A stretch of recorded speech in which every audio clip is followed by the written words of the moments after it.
오늘은 십자가에 못 박혀 죽으신 예수님, 사도신경 공부 네 번째, 십자가에 못 박혀 죽으신 예수님에 대해서 공부하고자 합니다. 우리 신앙 고백 가운데 본디오 빌라도에게 고난을 받으사 십자가에 못 박혀 죽으시고, 이렇게 신앙 고백문에 나와 있습니다. 바로 그 부분입니다. 많은 이단들이 육체로 오신 예수님을 부인하고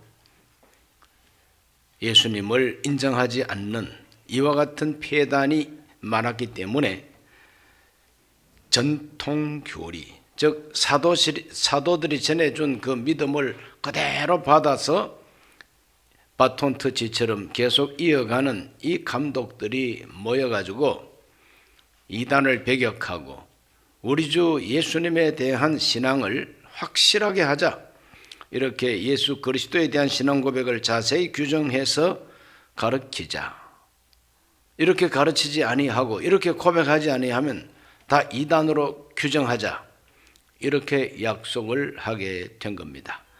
바로 그 규정된 신앙 고백이 사도신경으로 오늘 우리에게까지 전해져 내려오고 있습니다.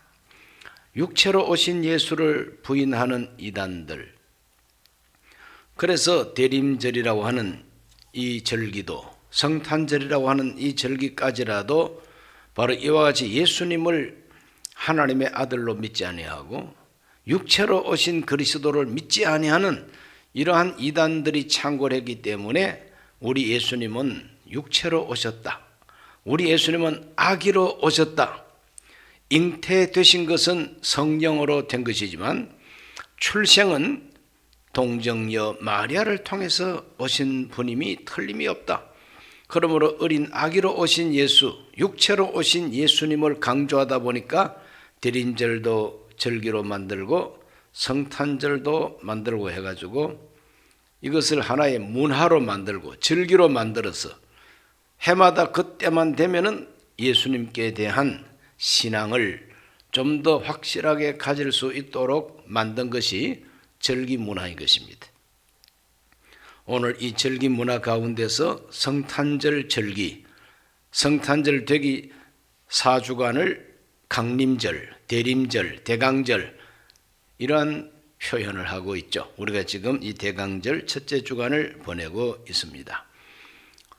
예수님께 대한 신앙 고백, 그는 성령으로 잉태하시고 동정녀 마리아를 통해서 나신 것은 지난 수요일 공부했습니다. 오늘은 그 동정녀 마리아를 통해서 오신 그 예수님이 본디오 빌라도에게 고난을 받으사 십자가에 못 박혀 죽으셨다고 합니다. 첫째로 본디오 빌라도 치하에서 고난 받으신 것을 말합니다. 본디오 빌라도에게 고난을 받으사, 이렇게 글자가 되어 있다고 해서 본디오 빌라도 혼자 책임을 다 져야 되는 게 아니죠. 본디오 빌라도가 직접 채찍을 들고 예수님을 때린 것도 아닙니다.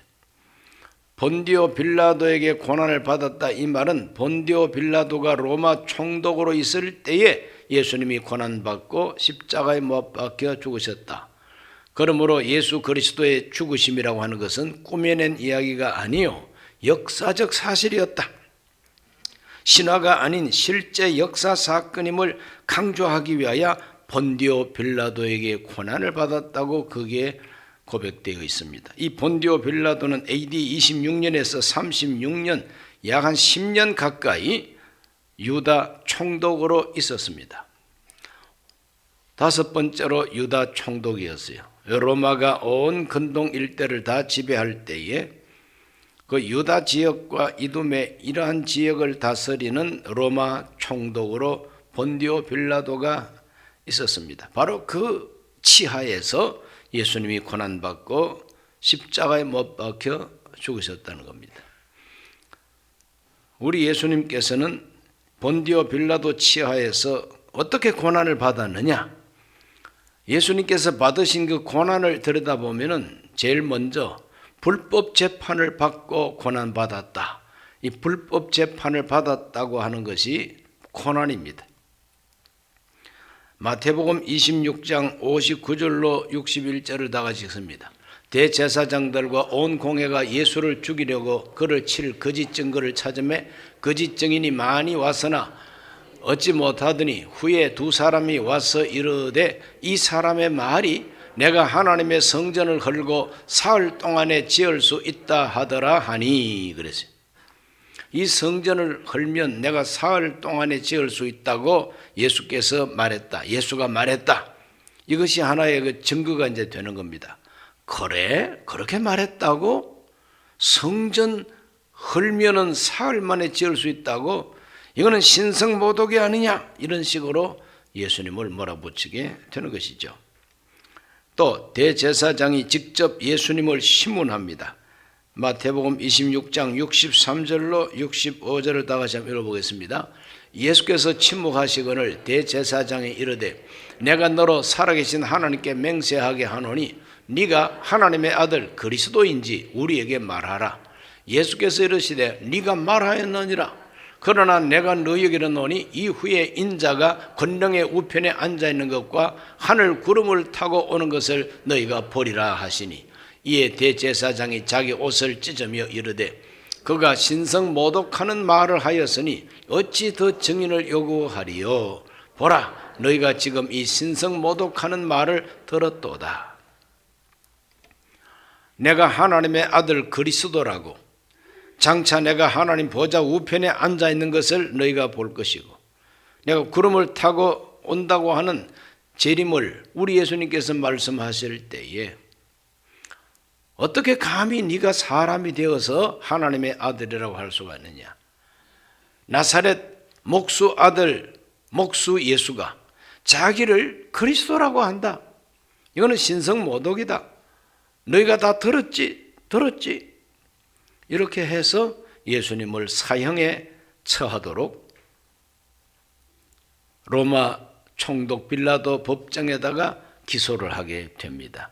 자기들은 사람 죽일 권세가 없으니까 사형 판결 내릴 권세가 없고 사람 죽이는 이 사형 판결은 로마 법으로만 가능합니다. 그래서 본디오 빌라도에게 고발을 하고 고소하게 이제 되는 것이죠. 자, 이 대제사장들이 이렇게 재판한 것은 불법 재판입니다. 왜 불법 재판이냐 하면은 유다 법에 의하면은 해가 뜨고 해가 지기까지 하늘에 해 있을 때에 공무를 집행해야지 하늘에 해 없을 때 컴컴한 데서 모여가지고 재판하고 사모보고 그건 다 헛된 것이라고 가르칩니다. 그런데 이 사람들은 해 뜨기 전에 새벽부터 모여가지고 예수님을 재판을 했으니까 그 자체가 불법 재판이고 또 증인들의 증거가 확실한지 알아보는 그 증인의 증거가 확실한지 알아보는 과정도 없고 또 피고로 하여금 자기를 방어할 수 있는 이 변호권을 줘야 되는데 예수님께 변호할 수 있는 기회를 주지 않습니다. 그냥 일방적으로 몰고 갑니다. 죽이려고 목적을 세우고 죽이려고 작정을 하고 재판을 했으니까 이 자체가 불법이라는 거죠. 이와 같이 그들은 불법 재판을 통해서 예수님을 로마 법정에다가 고발하게 됩니다. 자, 예수님을 이제 받은 이 빌라도가 로마 총독으로서 예수님을 어떻게 재판을 하는가. 빌라도는 다 알면서도 예수님께서 죄가 없다고 하는 걸 알면서도 십자가에 못 박도록 사형 판결을 내립니다. 알면서도 마가복음 15장 9절로 10절 읽습니다. 빌라도가 대답하여 이르되 너희는 내가 유대인의 왕을 너희에게 놓아주기를 원하느냐 하니 이는 그가 대제사장들이 시기로 예수를 넘겨준 줄 알미라.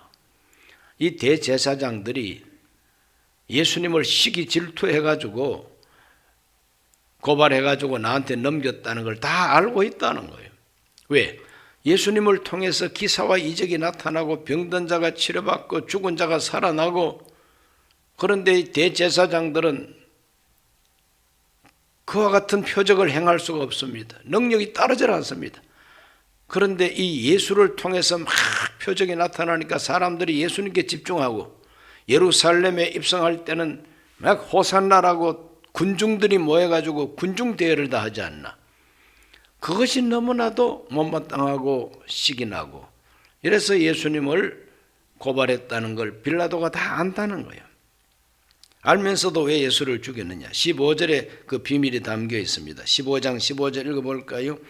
빌라도가 무리에게 만족을 주고자 하여 바라바는 놓아주고 예수는 채찍질하고 십자가에 못 박히게 넘겨주니라. 무리에게 만족을 주고자 하여, 군중들에게 만족을 주고자 하여, 우리나라 말로 말하면 촛불 들고 고함 지르는 사람들을 만족시키기 위해서, 이 말입니다. 그냥 15장 11절에 보면 대제사장들이 무리를 충동하여 바라바를 놓아 달라 하게 했다 그랬어요. 충동, 선동. 대제사장들이 금고를 풀어가지고 돈 가지고 사람들을 막 매수하면서 예수를 죽이라고 해라, 예수를 십자가에 못 박으라고 외쳐라. 그래서 어리석은 군중들은 돈 받아먹고 예수를 죽이세요, 예수를 죽이세요, 십자가에 못 박으소서, 이렇게 외치는 겁니다. 그러니까 빌라도는 군중들이 일어나가지고 예수를 죽이라고 하니까 그 사람들을 만족시키기 위해서 법이야 어떻게 되어 있던 로마 법이고 나발이고 그냥 군중들을 만족시키는 게 상책이지, 이러고 예수님을 십자가에 못 박도록 넘겨줬다. 이게 불법 아닙니까? 완전 정치재판이죠. 그런 걸 가리켜서 정치재판이라고 합니다. 알면서도 예수님 죄 없는 걸 다 합니다. 요한복음 19장 4절 말씀에 빌라도가 다시 밖에 나가 말하되 보라, 이 사람을 데리고 너희에게 나오나니 이는 내가 그에게서 아무 죄도 찾지 못한 것을 너희로 알게 하려 함이로라. 빌라도는 예수님을 신문해 보니까 죽일 죄가 없어요. 아무 죄가 없어요. 이 사람에게는 죄가 없다는 거예요. 죄 없는 줄 압니다. 죄 없는 줄 알아요. 그런데 왜 십자가에 못 박아 죽이도록 했을까요? 19장 12절로 13절 읽어보겠습니다. 이러함으로 빌라도가 예수를 놓으려고 힘썼으나 유대인들이 소리질러 이르되 이 사람을 놓으면 가이사의 충신이 아니니이다. 무릇 자기를 왕이라 하는 자는 가이사를 반역하는 것이니이다. 빌라도가 이 말을 듣고 예수를 끌고 나가서 돌을 깐 뜰 있는 재판석에 앉았더라 그랬어요. 유대인들이 외칩니다. 저 예수는 자기를 왕이라고 했어. 자기를 왕이라고 했어. 가이사만 왕이지 왜 예수가 왕이냐? 자기를 왕이라고 하는 사람은 반역자 아니겠느냐? 그런데 총독이 되어가지고 반역자를 놓아주면 되겠느냐? 이런 식으로 빌라도를 압박합니다. 빌라도는 양심상 죄 없는 줄 알면서도, 이 사람이 반역자가 아니라고 하는 걸 알면서도 군중들이 다 그렇게 들고 일어나니까 정치적으로 결정해가지고 십자가에 못 박아 죽도록 내버린 것입니다. 마태복음 27장 24절로 26절을 다 읽어봅니다.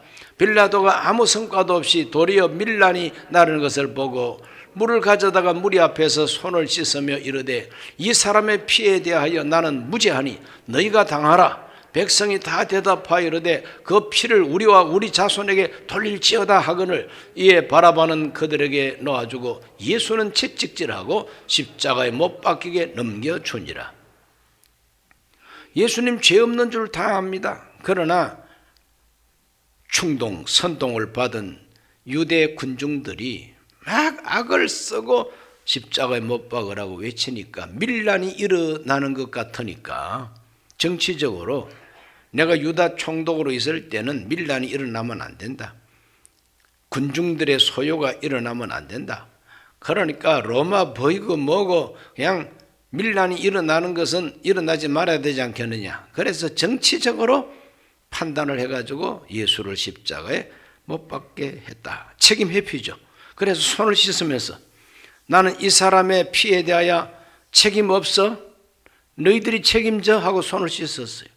그럴 때 유대인들이 우리와 우리 후손에게 돌리소서 그러면서 죽이라고 그랬어요. 말 조심해야 됩니다. 우리와 우리 후손에게 예수 죽인 책임을 돌리라.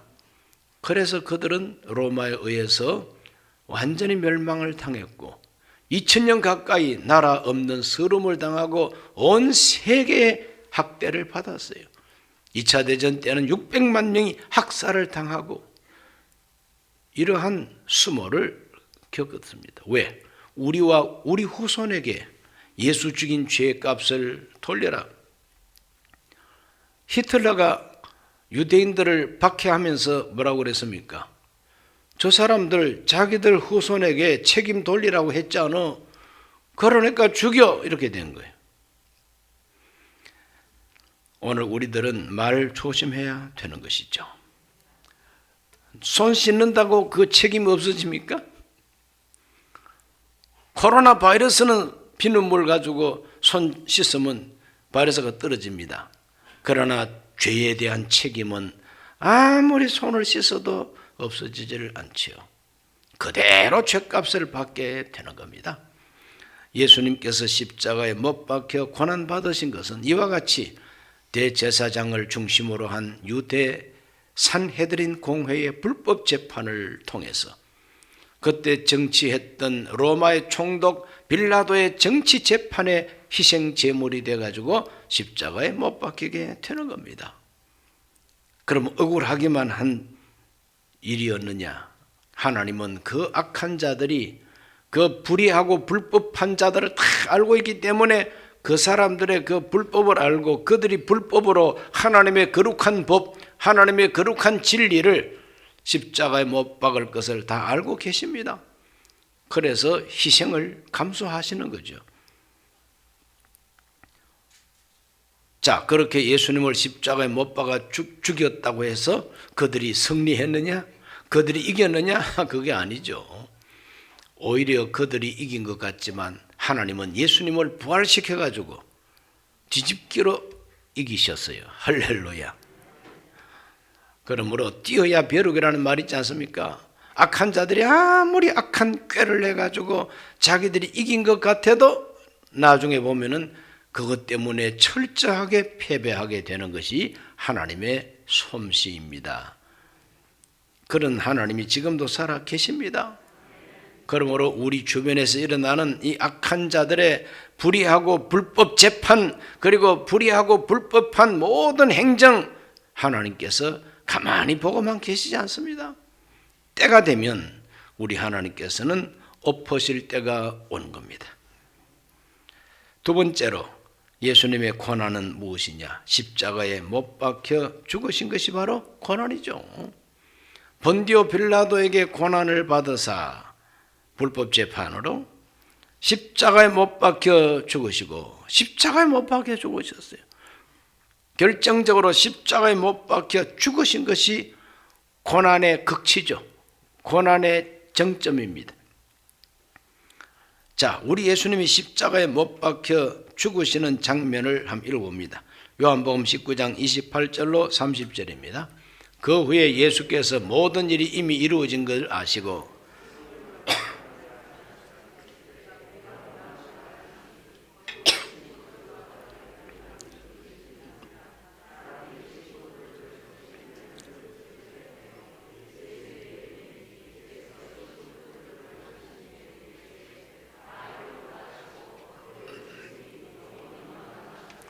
다 이루었다 하시고 머리를 팍 숙이시는 것은 영혼이 떠나간 증거라 그랬어요.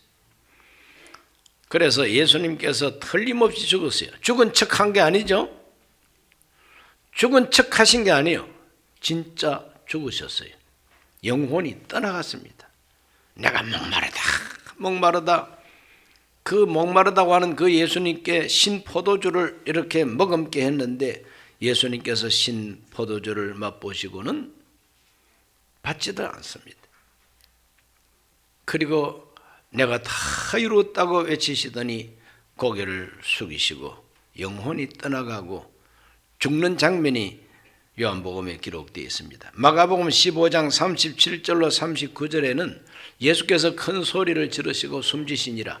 이에 성소 휘장 위로부터 아래까지 찢어져 둘이 되니라. 예수를 향하여 섰던 백부장이 그렇게 숨지심을 보고 이르되 이 사람은 진실로 하나님의 아들이었도다 하더라. 죽으시는 그 현장, 그 죽으시는 장면이 얼마나 숭고하고 거룩했던지 사형시키는 대장 백부장이 이분은 진실로 하나님의 아들이었도다 그랬어요. 그러므로 오늘 우리들은 숨질 때에도 하나님의 영광을 나타내고 숨지는 것이 그게 하나님께 영광이 되는 것입니다. 할렐루야. 우리 예수님은 숨질 때에도 백부장의 마음을 감동시키고 그 입에서 하나님의 아들이었도다 이렇게 불신자가 하나님의 아들이라고 탄성을 지를 만큼 예수님이 죽으시는 그 현장은 장엄하고 숭고했다는 거죠. 우리 예수님은 숨지셨습니다. 숨지시는 우리 예수님의 이야기. 요한복음 읽었죠. 누가복음 23장 46절을 읽습니다. 예수께서 큰 소리로 불러 이르시되 아버지 내 영혼을 아버지 손에 부탁하나이다 하고 이 말씀을 하신 후에 숨지시니라. 마지막으로 남긴 말씀이 다 이루었다는 말씀도 있고 또 오늘 이 말씀에 보면은 내 영혼을 아버지 손에 부탁하나이다 하고 숨지셨다 그랬어요. 그래서 성경을 기록하는 기자들마다 다 우리 예수님의 영혼이 떠나가고 숨지시고 죽으시는 장면을 다 이렇게 기재를 해놓고 있습니다. 십자가에 이와 같이 죽으실 때까지 조롱당하고 모욕을 당하고 채찍으로 맞으시고 살점은 떨어지고 수치를 당하시고 무거운 십자가를 짊어지고 골고다로 올라가야 했고 넘어지고 쓰러지면서 정갱이가 깨어지고 팔꿈치가 깨어지고 이와 같이 무서운 고난과 역경을 당하시면서 예수님은 십자가에 마침내 못 박히셨어요. 십자가에 못 박히는 사형은 아주 극악무도한 그러한 죄수들을 못 박고 죽입니다. 사형법도 많은데 그 사형법 가운데 제일 간단한 사형은 칼로 가지고 목을 치는 거예요. 요즘은 사형법 가운데 가장 죽는 사람을 동정하는 사형은 총을 쏘아서 충격을 받아서 순식간에 기절하고 죽는 것이 바로 총살입니다.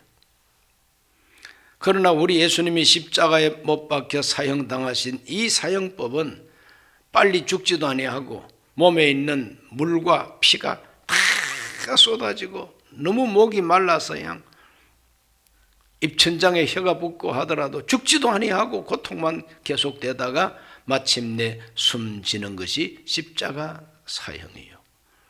건강한 사람은 십자가에 못 박으면 며칠간 고통당하다가 죽는다는 거예요. 우리 예수님은 6시간 만에 숨지셨어요.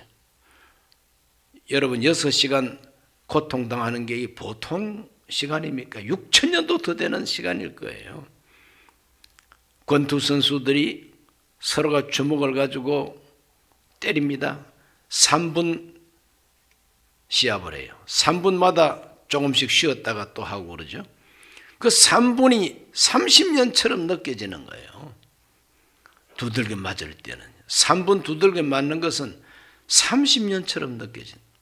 우리 예수님께서 6시간 동안 십자가에 못 박혀 서서 목마르고 아프고 따갑고 모욕을 당하고 이러한 고난을 예수님께서 받으셨어요. 십자가에 못 박혀 죽으시고 그런 고난을 예수님께서 받았죠. 세계 많은 종교 지도자들이 있는데 예수님처럼 그런 고난을 받은 종교 지도자는 없습니다. 부처님은 80세가 되도록 잘 살다가 자연사 하셨고 공자님도 72살까지 잘 살다가 자연사 하셨어요. 소크라테스는 독약을 마셔야만 했습니다. 왜? 소크라테스는 자기 나름대로 진리를 말하고 소크라테스의 원수들은 그냥 여론과 자기들의 이익을 위해서 자기들의 권력을 가지고 소크라테스에게 사역을 내렸어요. 그래서 사약을 받는 것은 약사발로 약을 마시고 죽는 것도 금방 죽어요. 그러나 십자가에 못 박혀서 6시간 동안 고통당한 것은 이거는 말로 다 할 수 없는 모욕이요, 말로 다 할 수 없는 고통입니다. 이렇게 예수님이 죽으신 이유가 무엇이냐? 어떻게 예수님이 그렇게 죽을 수 있느냐? 하나님의 아들이 어떻게 그렇게 죽을 수 있느냐? 하나님의 아들이 권세가 무궁무진하신데 어떻게 가소로운 인간들에게 십자가 고난을 받고 죽을 수가 있겠느냐? 그러나 그 예수님의 죽으심은 힘이 없고 연약해서 억울하게 붙들려 죽은 죽음이 아니라는 것입니다. 요한복음 10장 17절로 18절을 다 같이 한번 읽어봅니다. 내가 내 목숨을 버리는 것은 그것을 내가 다시 얻기 위함이니 이로 말미암아 아버지께서 나를 사랑하시느니라. 이를 내게서 빼앗는 자가 있는 것이 아니라 내가 스스로 버리노라. 나는 버릴 권세도 있고 다시 얻을 권세도 있으니 이 계명은 내 아버지께서 받아노라 하시니라. 우리 예수님이 십자가에 못 박혀 사형당하신 것은 목숨을 빼앗긴 것이 아니라 내가 스스로 버리는 것이라고 그랬어요. 누가 내 목숨을 빼앗는 자가 있는 것이 아니라 내가 버린다 그랬어요. 내가 버린다. 내가 다시 얻기 위함이요 그랬습니다. 내가 다시 얻기 위하여 내가 나를 버린다 그랬어요.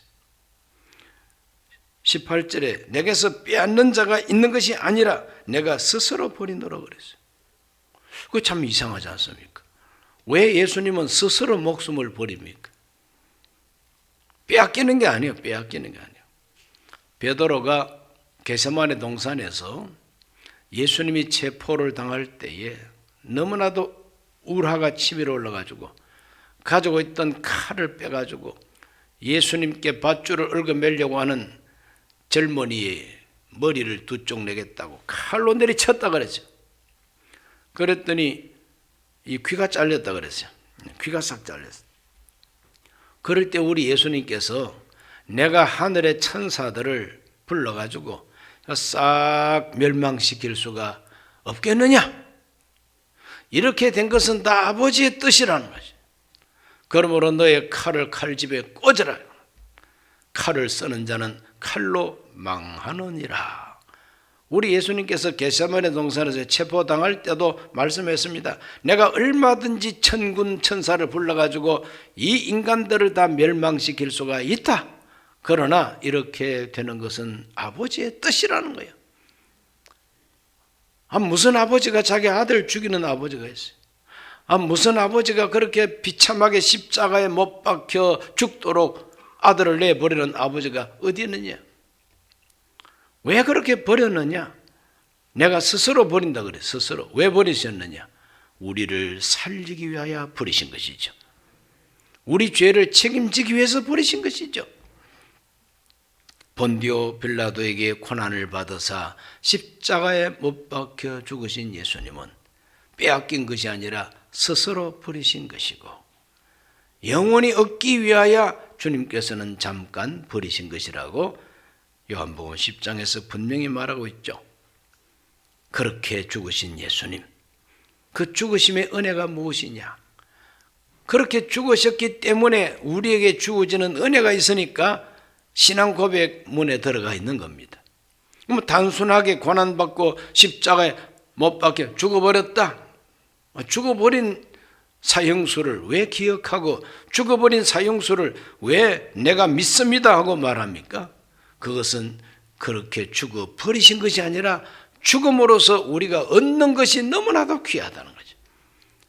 그가 죽으심으로 우리가 얻는 것이 너무 소중하니까 그분을 주님으로 믿고 고백하는 것이죠.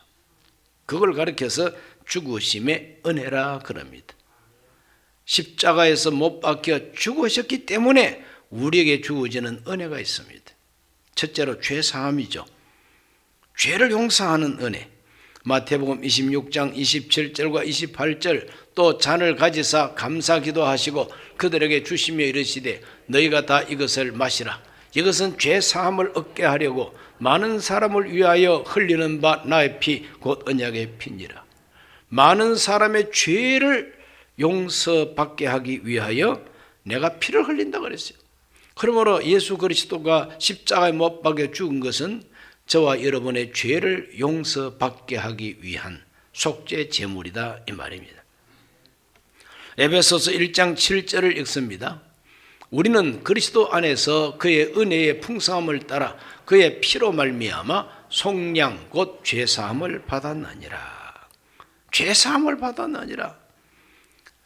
십자가에 못 박혀 죽으셨기 때문에 우리는 죄사함을 받았다. 엄청난 은혜입니다. 그 다음에 대속해 주시고 속량해 주셨다. 속량과 대속을 위하여 주님은 십자가에 못 박혀 죽었습니다.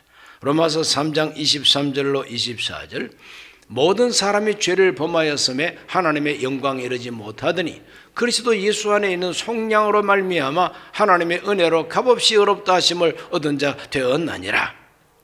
값없이 이 말은 내 공로 없이 내가 무슨 수고를 한 것 없이 속량으로 하나님이 자기 독생자를 십자가에 못 박아 죽게 함으로 그가 버리신 목숨, 그가 버리시고 그가 흘리신 그 피, 바로 그것이 우리에게는 속량이 되었다.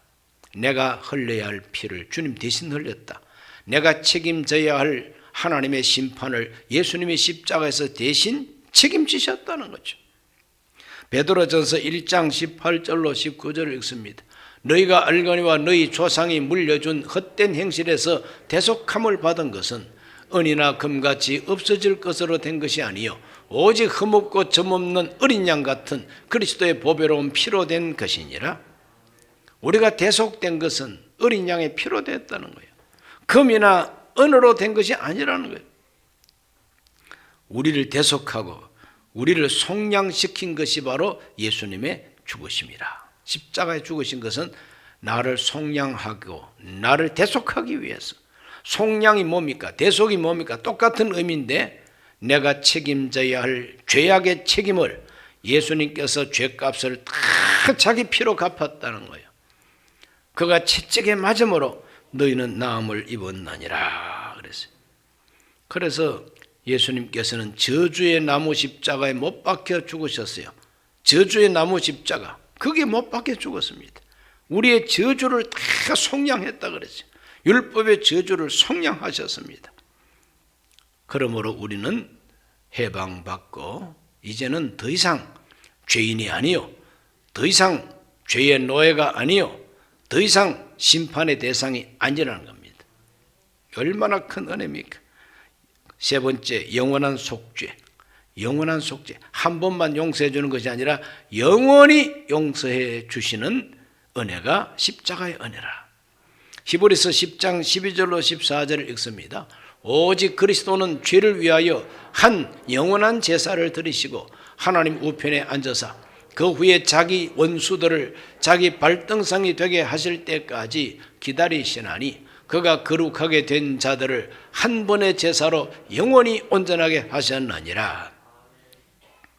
한번 따라 하실까요? 한 번의 제사로. 단 한 번의 제사가 바로 십자가에서 단 한 번 죽으심으로 예수 그리스도가 단 한 번 고난을 받으심으로 믿는 자의 은혜는 영원한 속죄라는 거죠. 영원한 속죄가 이루어지게 했다는 겁니다.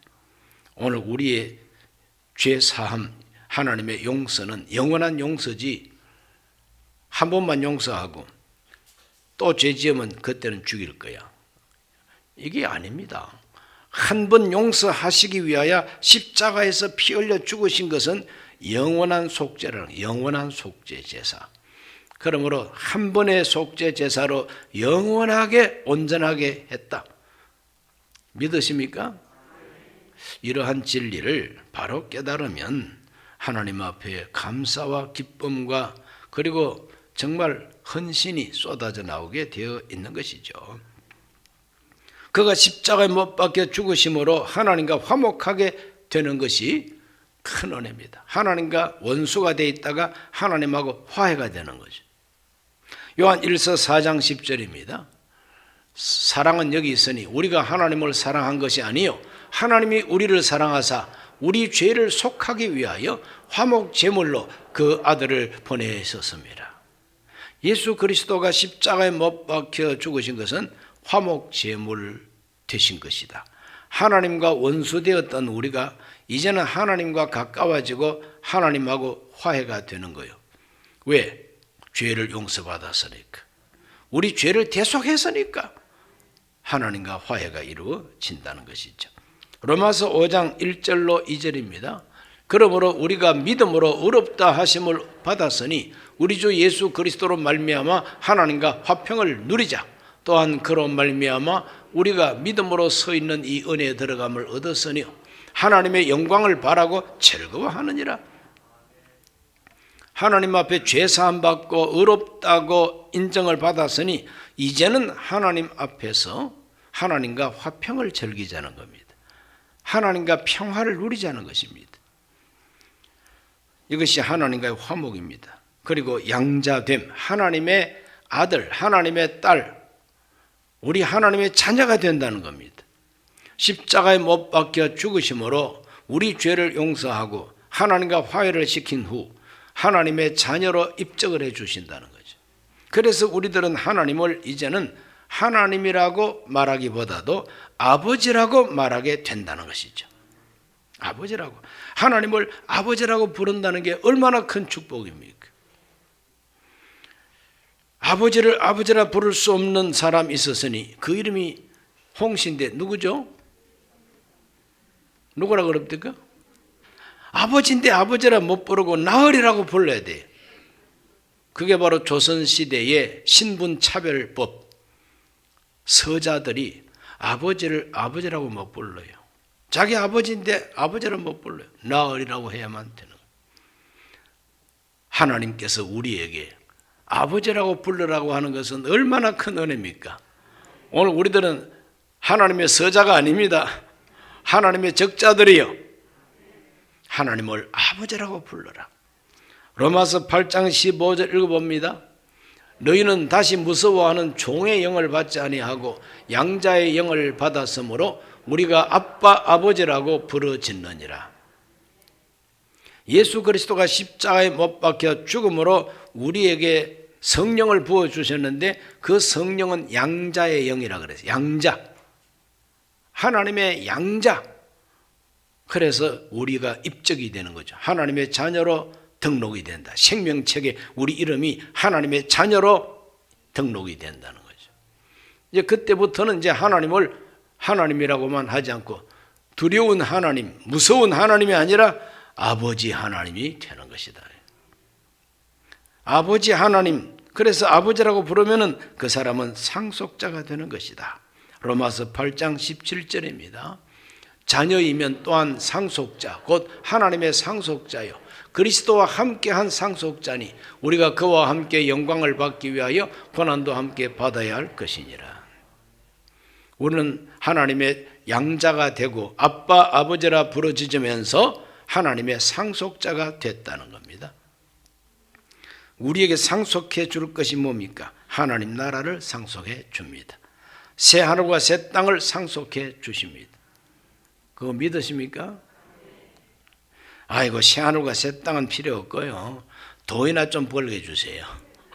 이렇게 현실적으로 생각하는 분들이 있는데 어쨌든 하나님을 아버지라고 부르고 하나님의 양자 양녀가 되고 하나님의 상속자가 돼야 돈도 벌리지. 그것도 못된 사람한테 뭐 하나님이 뭘 복을 주세요. 죽으심의 은혜가 이렇게 놀랍습니다. 그러므로 본디오 빌라도에게 고난을 받으사 십자가에 못 박혀 죽으셨기 때문에 우리가 받는 은혜가 이렇게 무궁무진하다는 겁니다. 죄를 용서받고 내 모든 책임을 속량 대속받고 영원한 속죄를 받고 하나님과 화목하게 되고 하나님의 자녀가 되어가지고 상속자까지 된다는 거죠. 이것이 그의 죽으심을 통해서 주어지는 하나님의 엄청난 은혜입니다. 할렐루야. 이러한 신앙 고백이 거기에 담겨 있습니다. 십자가에 못 박혀 죽으시고 그건 단순히 죽은 사람만 들추어내는 게 아닙니다. 죽으셨기 때문에 우리에게는 이와 같은 은혜가 있다는 것이 거기에 담겨 있어요. 오늘 우리 모두가 다 사도신경 공부를 통해서 우리 신앙을 다시 점검을 하고 정통신앙을 갖게 되시기를 바랍니다. 바른 신앙 가지게 되시기를 바랍니다. 사도들을 통해서 이어받은 바른 신앙 고백, 그것을 우리가 지금 사도신경을 통해서 공부하고 있는 겁니다. 예수 그리스도의 죽으심은 정말 우리를 대표해서 죽으심이요, 예수 그리스도의 죽으심은 우리에게 이와 같이 엄청난 은혜를 부어주시고 하나님 자녀가 되게 해주십니다. 왜 신앙 고백 가운데 우리 예수님이 탄생하신 것이라든지 죽으신 것을 왜 이렇게 고백을 합니까? 그건 바로 예수 그리스도의 그 몸과 그 피, 어린 양처럼 오신 하나님의 자녀로 오신 동정녀를 통해서 오신 그 예수님은 우리하고 틀리는 사람이라는 거죠.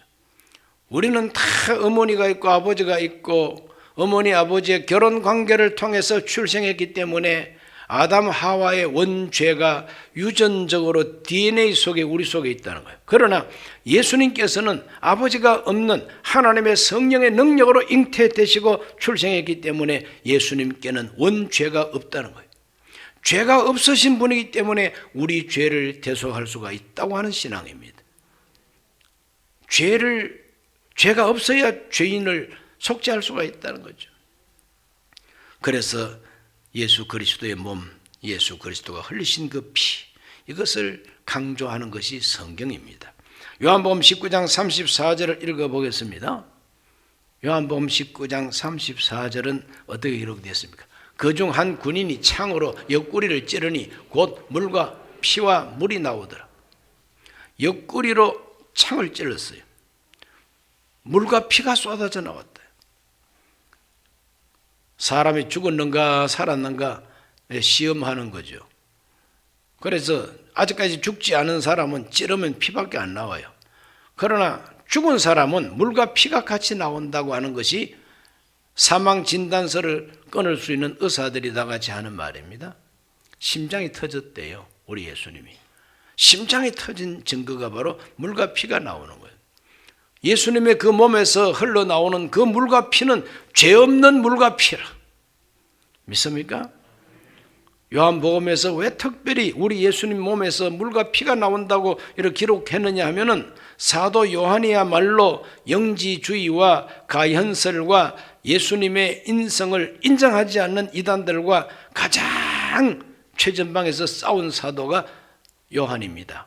그렇기 때문에 우리 예수님께서 십자가에 못 박혀 죽으실 때 그 몸에서 물과 피가 쏟아져 나왔다 그래요.